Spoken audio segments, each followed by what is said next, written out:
Ah, the old Sonic the Hedgehog TV series.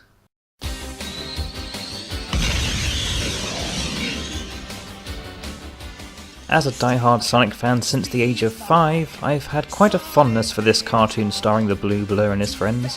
While it included some elements of the video games, including Sonic fighting robots and clashing with his scientist nemesis, this adaptation invoked a considerably darker tone. We had Sonic as a member of the Knothole Freedom Fighters, a ragtag bunch of misfits who fought back against the tyrannical rule of Dr. Robotnik who, let's just say, did more than just craft some silly little bots this time. Yeah, in Sonic SatAM, Dr. Robotnik had taken over most of the freaking planet, and it was up to the Freedom Fighters to foil his plans. They had to manage staying hidden in the Great Forest while also teaming up with other characters and maybe even saving those that had already been taken. Yeah, this show had quite a captivating premise, and even with the change of tone, it's still remembered today despite never getting more than 2 bloody seasons. Now, I could talk about this show all day, but to be frank, that's not what these videos are going to be about. I'm going to talk about the comic book series, made by A1 Archie Comics, first published back in July of 1993, around the same time as that other cartoon.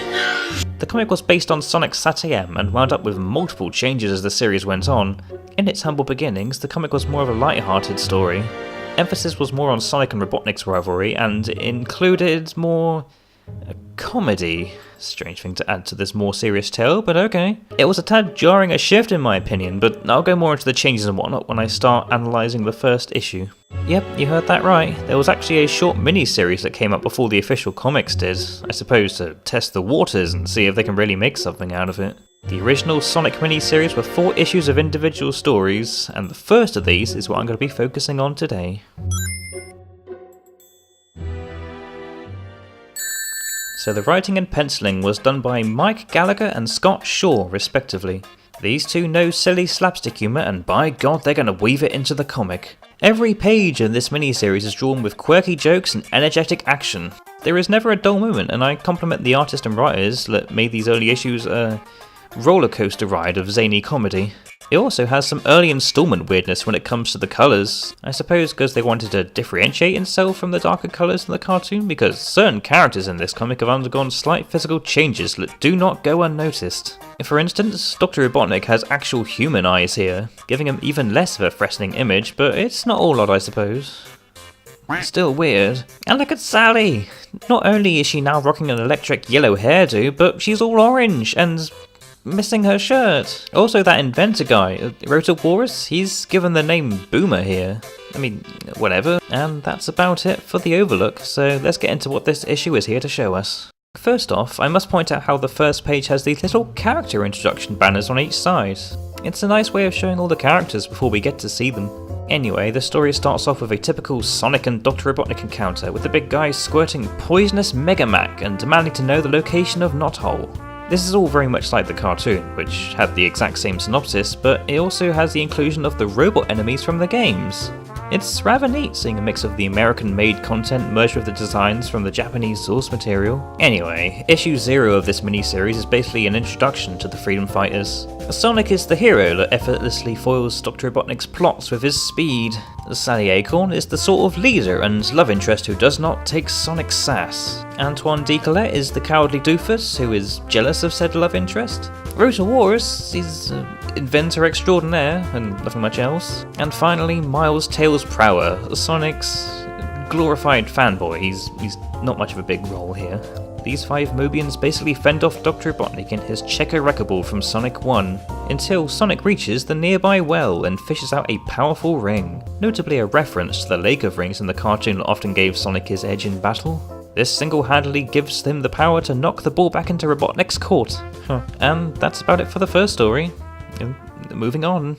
Story 2, Oh No Robo No Mo What the Frick, is a tad more serious in tone and a more proper beginning to the happenings on Mobius. It has Sonic's relationship with his uncle Chuck as the main focus. Now, this is pretty neat. In the cartoon we never got to see much of Chuck and Mutsky before they got roboticized. Oh yeah, spoiler alert. Anyway, Uncle Chuck and Mutsky are taken away, though the comic places that more like a, oh no, Robotnik is at it again, will Sonic be there to stop it? And then some dastardly robots destroy Uncle Chuck's chili dog stand. Oh no, where will we get our hot dogs now? wait, aren't they basically eating other animals? And then Sonic recaps on what we just saw and takes on the talking tin cans. He later bumps into Princess Sally, who's after her missing father, the king. Now, this is another important ongoing plot lifted from the cartoon. But it's not all fun and games, as the pair shortly arrive at Robotropolis and see many Mobians, Uncle Chuck and Mutsky included, undergoing Robotnik's deadly brainwashing. I guess them physically turning into metallic drones would be too frightening for younger readers, so they went with the whole metaphorical robots instead. Ooh, spoopy. Sonic does not stand for this, and when some swapbots are sicked on the pair, the blue blur generates a giant vortex tornado. Wow, Sonic, if you just did this, you could turn the tide of the war easily. Sonic and Sally are able to make their escape, promising to fight for the freedom of the others, and eventually meet Sally's friends, the Freedom Fighters.